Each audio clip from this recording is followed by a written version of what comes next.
Okay, thanks a lot, Pierre, and thanks a lot to the French marketing teams to support us in preparing these very interesting events today.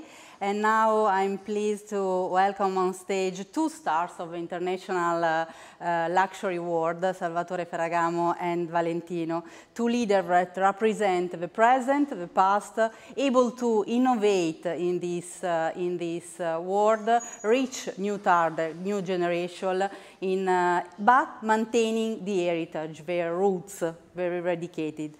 Welcome on stage to Alessio Vannetti, Chief Brand Officer of Valentino. Thank you very much, Alessio, to be here with us.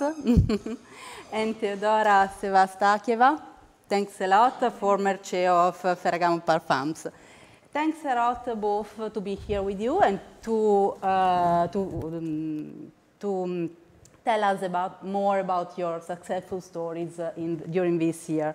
We have here Alessio, that together with the CEO and Creative Director of Valentino is the art of Valentino today, are recreating the new strategy for Valentino in the next future. Thanks to his very huge experience in luxury sector, Ermenegildo Zegna and Prada before, and Gucci also. Thanks to be here, Alessio. And we have also Teodora, who have a very huge experience and knowledge in parfum world. Thanks a lot to be here with us. So beginning from you and beginning from your brands and their stories in the past few years. And taking into consideration also the four keywords I said at the very beginning, so heritage, made in Italy and in France, sustainability, and new trends, let me say. And plus authenticity, as Christina said before. Based on this, how do your brands interpret the future, maintaining their roots in this moment, in this particular moment? So thank you, Valentina. It's a very interesting question. I would go a little bit larger as an answer, starting from the word heritage. For me, heritage means not only origins and history, but means the passion, the courage of our founders, their creativity and innovation, and their vision for a better world. If you think about the luxury world, and we mention companies which we have seen brands before here on the screen, like Chanel, LV, Hermes, Ferragamo itself, Bulgari itself, they are brands which almost 100 years of history. And all their founders somehow did something for a better world in the future. So, for example, Chanel was the one who made the women free, gave to the women the freedom. LV was the one who did the first trunk for traveling, because before this, trunks were not existing. And all of them did something really special for the future, and in a way, they was thinking on a better future now. So what I think is that the basics and the roots of today are more this than the history and the origins where you're from. And thinking about this, two of the drivers, from my point of view, of the success of the brands of today and also of the future are the creativity and innovation. When we talk about creativity, we don't talk about just the creative design, the beauty products and nice products. We talk about a real human creativity, the capacity to invent. We were talking about sustainability before. Now, to be sustainable today means also to be creative, using sustainable materials, which probably doesn't exist. I will give you an example, going back to the heritage of Ferragamo.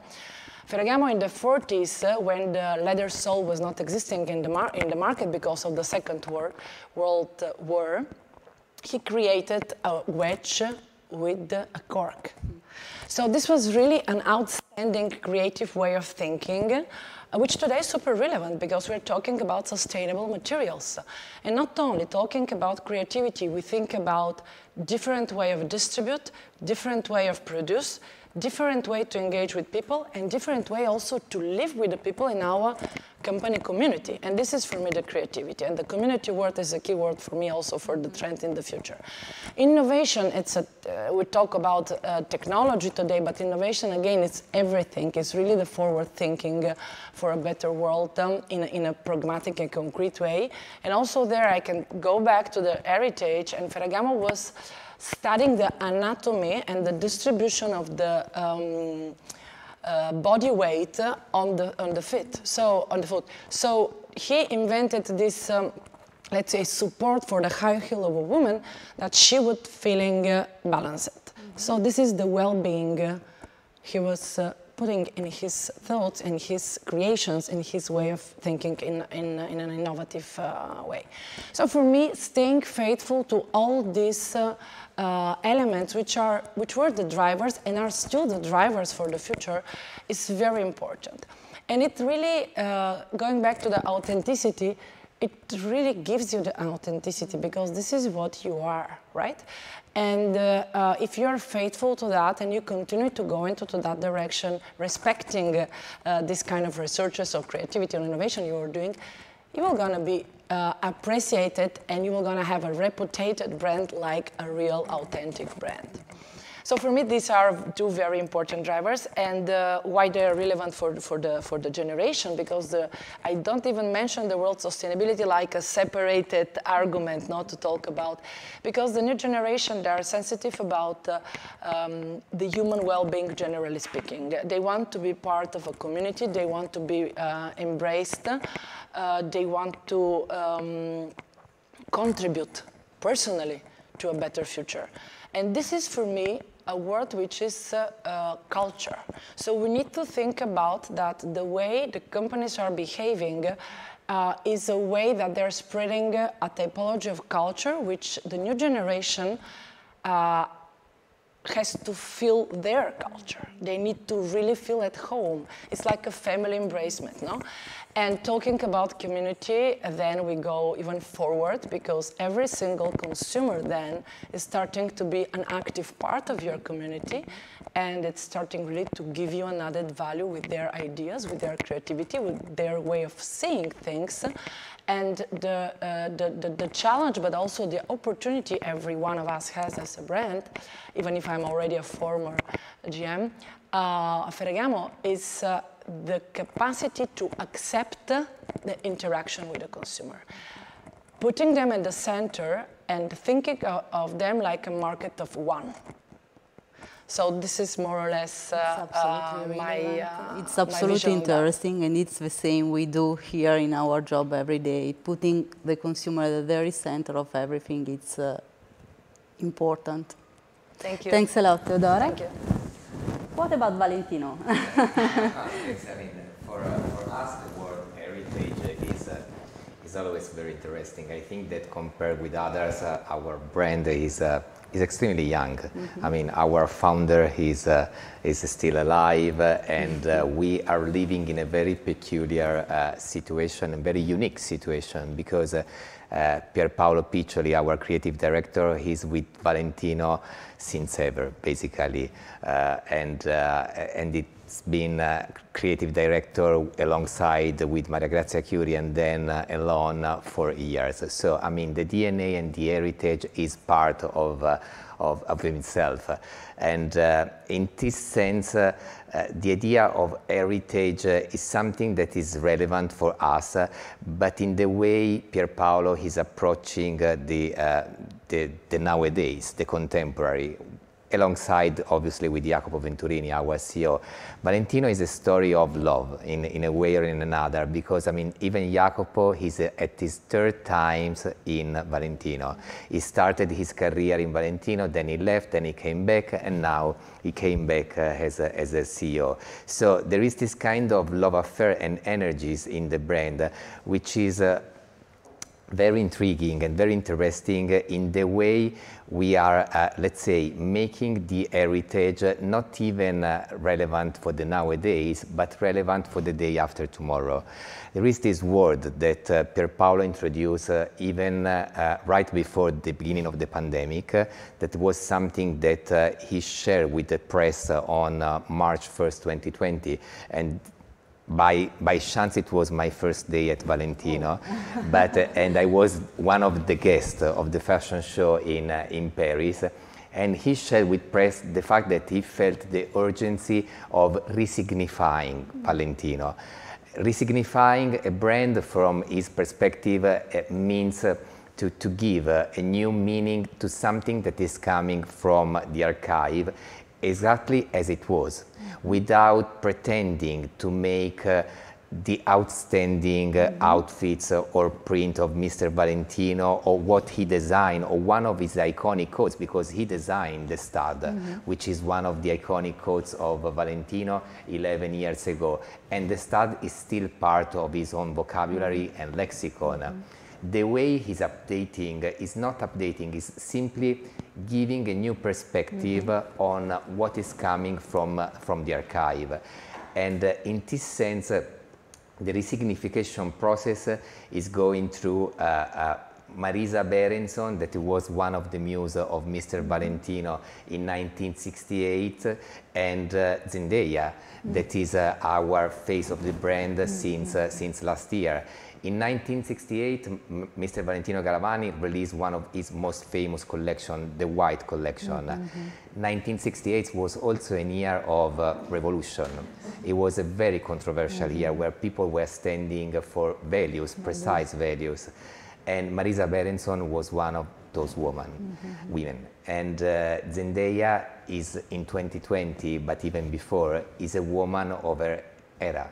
She's standing for her values, she's standing for her communities. And so in this sense, the resignification is just making, let's say, much more understandable our past in the nowadays, in order to project ourselves and what we are doing for the upcoming future. I was very fascinated by Christina's presentation about the idea of authenticity and so on, because it resonates something that Jacopo and Pierpaolo are constantly saying about our brand. Valentino was very well known as a brand of exclusivity and a brand of, let's say, for few people, where these few people were sharing same cars, same locations for vacation, same lifestyle in a way or in another. Nowadays, sometimes we are facing controversials when you are trying to discuss about the idea of being an inclusive brand while you're working in a luxury brand. But the answer is very simple. I mean, nowadays we are sharing with our community, with our friends of the house, the same values. So we started from the idea of sharing perhaps the same car, the same location for vacation, and the same lifestyle. And now we are sharing the same values, and it's making us part of a community.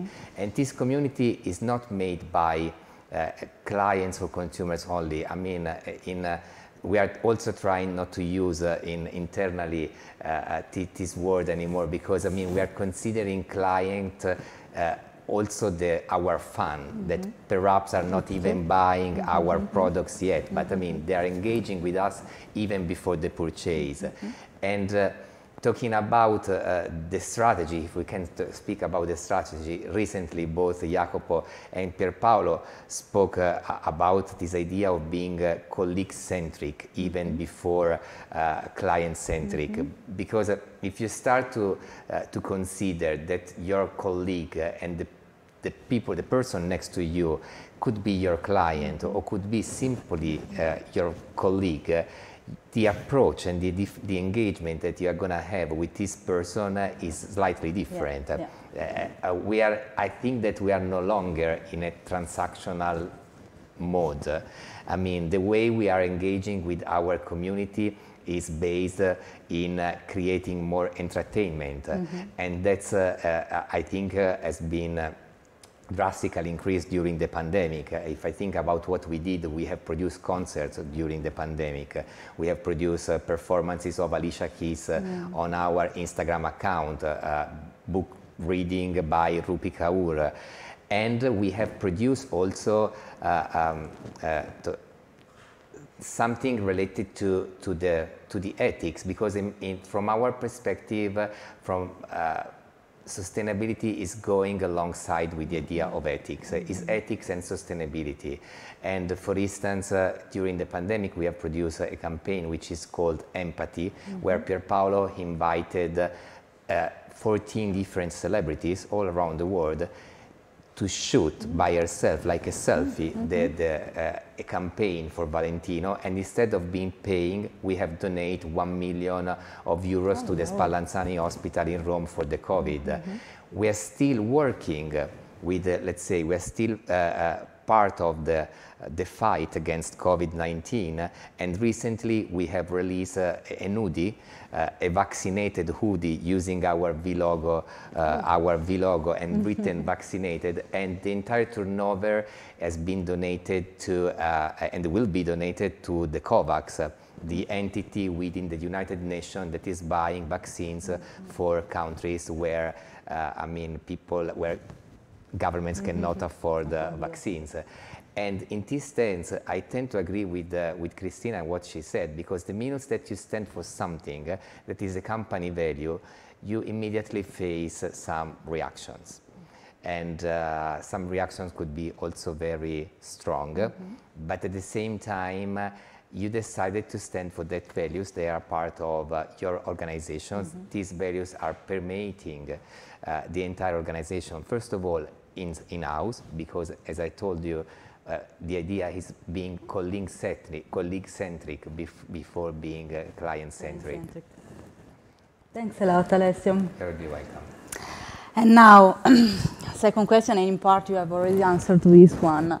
Speaking about new trends in this luxury sector, which one, the two most important and relevant one, in your opinion, to pay attention to for the next future?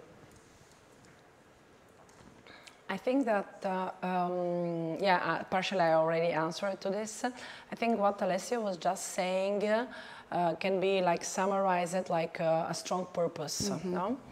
And for me, probably tomorrow we will not going to talk anymore about product, which is something which is a must. The quality, the excellence, and the ethic also during the production cycle is it's a must for everyone. But the real purpose and the meaningful purpose for the consumer and for the community which you are creating is fundamental. So identifying that purpose. And I really like the approach you are having, starting from the inner part of the group, starting from the colleagues, because this is the real heart. If you are able to recreate that culture which you want to storytell outside, then you are really authentic and credible. So for me, the purpose is something which has to be clearly identified, and people are looking for this. I'm coming back to what I was saying before. Human being has been evolving in the years since the beginning, always looking for a well-being. And well-being doesn't mean only economical well-being, obviously. It's a 360 degrees of feeling good, no? And this is a trend to which we need to find an answer. And the answer you can find only with authenticity and purpose. This is for me a macro answer. Yes, another trend which I can see, which is more, let's say, simple, but was also mentioned as a challenge today, is this kind of controversial situation which we are living all in the luxury business, where on one side you have the constraints of things which you need to do because of sustainability, but on the other side you need still to be luxury, exclusive, high-priced, etc., etc. So first of all, high-priced could be equal to fair pricing, no? So this is one of the points. But all the challenges which were mentioned today by Jean-Noël, for me, one of them is a very interesting trend to observe, is the new commerce, is this new way of exchanging product. And if you think about that, people are looking for vintage/resale, not only because of a budget for spending, because there is some creativity and uniqueness which probably they're looking for today, to find, looking to like a point of reference. And this is very important for the community I was saying before, because if the company will be able to create with a real purpose and meaningful purpose, a real community, the customer will gonna use that community for this new commerce channel. And then the brand itself will be really powerful. No? So this is for me the two main things which I would say it's important to look into. Yeah, really interesting. And I don't think that everybody, or better, every brands in this sector today, nowadays, is ready for this kind of trends. What do you think about this? We are talking about future, so I'm just saying what I see we need to work on. I'm agree. Thank you, Ale. Thanks a lot, Teodora. What about you, Alessio? I don't know, actually, I mean, I'm not so sure that I believe in the world of trends, to be honest. I'm much more intrigued by the fact that, I mean, especially in fashion, creative directors and designers and creativity can generate trends. For sure, if I can build something about what she was saying about vintage, I think that we do have a vintage project that is coming to life in 2022, at the beginning of 2022, and that is being created with the purpose of creating more values. Because the minutes that you are valuing your vintage items, your archive pieces that are already in the market through experts, because we will collaborate with vintage store, the famous one here in Milano, which is Madame Pauline. I mean, you are creating value, and that's.